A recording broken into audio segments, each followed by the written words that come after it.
ভাই তোমারই তো খুঁজি, একটা দায়িত্ব দেব, দায়িত্বটা পালন করতে পারবা? আচ্ছা ভাই, কি দায়িত্ব?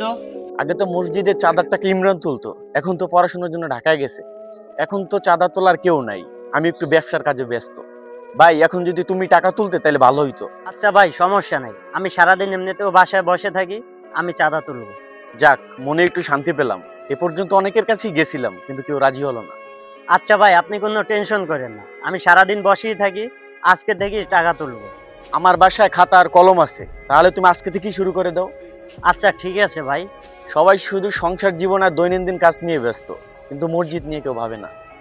আমরা যদি মসজিদ নিয়ে চিন্তা না করি তাহলে মসজিদ কিভাবে চলবে? অন্য এলাকার মসজিদগুলো কত সুন্দর, সবাই ঐক্যবদ্ধ হয়ে চলে, আর আমাদের মসজিদ দেখো, মসজিদের টিন নাই, উজুখানা নাই, প্রস্রাবখানা নাই।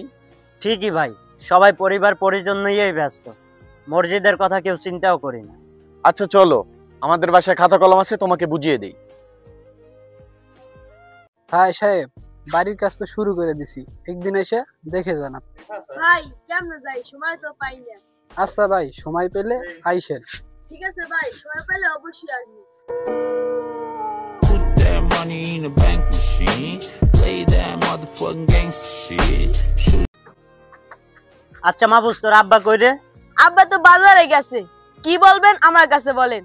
তোদের মসজিদের চাঁদা বাকি ছিল। আব্বা তো আমার কাছে দিয়ে গেছে, দেখেন তো কয় মাসের বাকি। তোদের 1 মাসের বাকি। আব্বা বাজারে যাওয়ার সময় মসজিদের চাঁদার টাকা আমার কাছে দিয়ে গেছে, বলে গেছে চাঁদা টাকা কেউ নিতে এলে তার কাছে দিতে। এই লন। আচ্ছা মাহবুজ, তোমার কি কোনো কাজ আছে? না ভাই, আমার কোনো কাজ নাই। আচ্ছা, সকাল থেকে চাঁদার টাকা একা একা তুলতেছি, তুমি কি আমার সাথে যাবে? চলেন ভাই। আচ্ছা চলো তাহলে। কাকা, ও কাকা বাসায় আছেন? আমি রবিউল, গেটটা একটু খোলেন, মসজিদের চাঁদার টাকার জন্য আসছিলাম। কিছুদিন আগে আবুলের ছেলে আসছিল, আমি বলছিলাম 5 মাস পর এসো, তুমি আজকে আবার আসলা। কিছুদিন আগে আবুলের ছেলে আসছিল, সেটা তো আমি জানি না, আমাকে আজকে টাকা তুলতে বলছে, তাই আমি আসলাম। আর তার থেকে বড় কথা, আপনার কাছে 4 মাসের বেতন বাকি, আপনারা যদি টাকা না দেন তাহলে মসজিদ চলবে কিভাবে? ইমাম সাহেবের বেতন দিব কিভাবে? তারপর মুয়াজ্জিমের বেতন দিব কিভাবে? আমি তো বললাম 5 মাস হবে তারপর টাকা দিব। এরকম ভাবে বললে কিভাবে হবে? আমাদের মসজিদের নিজস্ব কোনো জায়গা নাই, কোনো ফান্ড নাই, আপনারা যদি টাকা না দেন তাহলে মসজিদ কিভাবে চলবে? তাহলে কি টাকা চুরি করে দিব?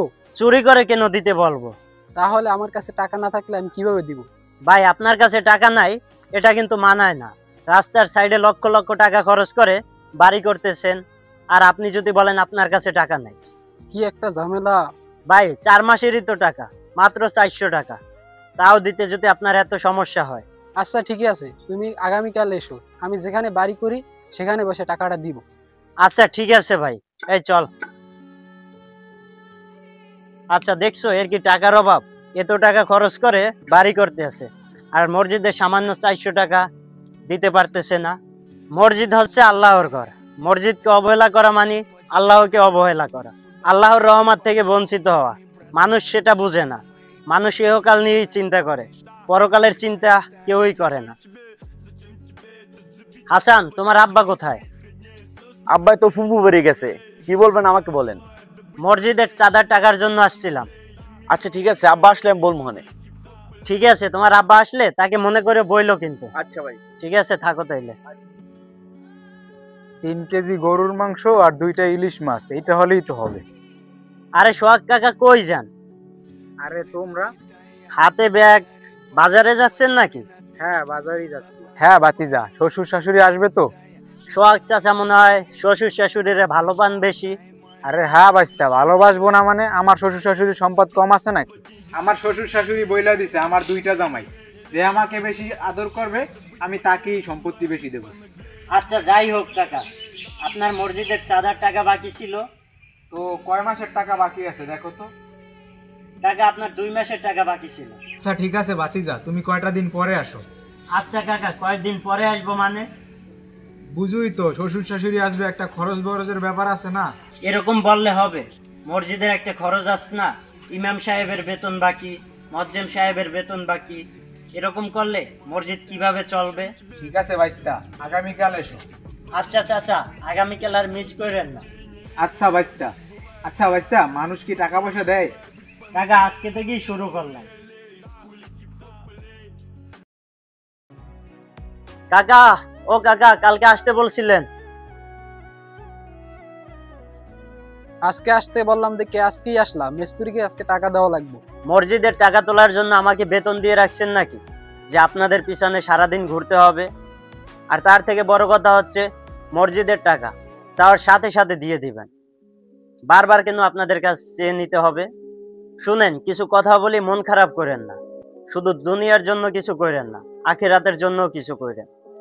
লক্ষ লক্ষ টাকা খরচ করে রাস্তার পাশে বাড়ি করতেছেন, আর আপনি 4 মাসের বেতন মাত্র 400 টাকা দিতে পারতেছেন না। আজকে যদি আপনি মারা যান, দামি বাড়ি গাড়ি আপনার সাথে কিছুই যাবে না। অতএব পরকালের জন্য কিছু করেন। আজকের পর থেকে আর কখনো আপনার কাছে টাকা চাবো না। আপনার যেদিন ইচ্ছা হবে সেদিন আপনি টাকা দিয়েন। কাকা, কাকা কালকে আসতে বলছিলেন। ভাতিজা, টাকা তো আজকেই দিতে চাইছিলাম, কিন্তু আজকে তো টাকা দিতে পারবো না। কাকা দিতে পারবেন না মানে? কালকে না বললেন আজকে আপনি দিবেন? ভাতিজা, টাকা তো তোমাকে আজকেই দিতে চাইছিলাম, কিন্তু হঠাৎ করে তোমার চাচি আবার আজকে একটু অসুস্থ হয়ে পড়ছে। কাকা আজকে কি কোনোভাবেই টাকাটা দেওয়া সম্ভব না? আচ্ছা ভাতিজা, এটা তো কোনোভাবেই সম্ভব না। আচ্ছা তুমি 2 দিন পরে এসো। আচ্ছা ঠিক আছে। ভাই কি অবস্থা? চাঁদার টাকা কিভাবে কে উঠলো? ভাই আর বইলো না, মানুষ যে এরকম আগে জানতাম না। মসজিদের চাঁদার টাকা তুলতে গিয়ে বুঝে গেছি আমাদের গ্রামের মানুষ কিরকম। একজনের কাছে গেলে বলে তার বউ অসুস্থ, অন্যজন রাস্তার পাশে লক্ষ লক্ষ টাকা খরচ করে বাড়ি করতেছে, সে বলে লেবারদের টাকা দিতে পারতেছে না। এখন কি করা যায় বলো তো?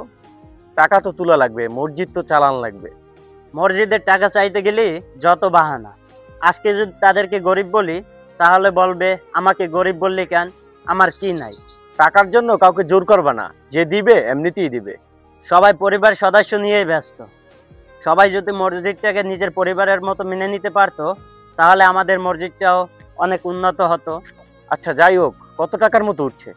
ভাই কেউ টাকা দিতে চায় না, মাত্র একজন টাকা দিছে। ভাই মানুষ যে কেন টাকা দেয় না বুঝি না। আচ্ছা ভাই আমি যাই, সারাদিন কিছু খাই নাই। আচ্ছা যাও, ঠিক আছে। আমরা দৈনন্দিন জীবনে কত টাকাই খরচ করি। একটা চায়ের দোকানে গেলেও দৈনিক 100 টাকার মতো আমাদের খরচ হয়, আর সেখানে কিছু মানুষ মসজিদের টাকা দিতে দেরি করে। মসজিদকে অবহেলা করা মানে আল্লাহর অবাধ্য হওয়া। তাই ঠিক সময়ে মসজিদের টাকা পরিশোধ করবেন।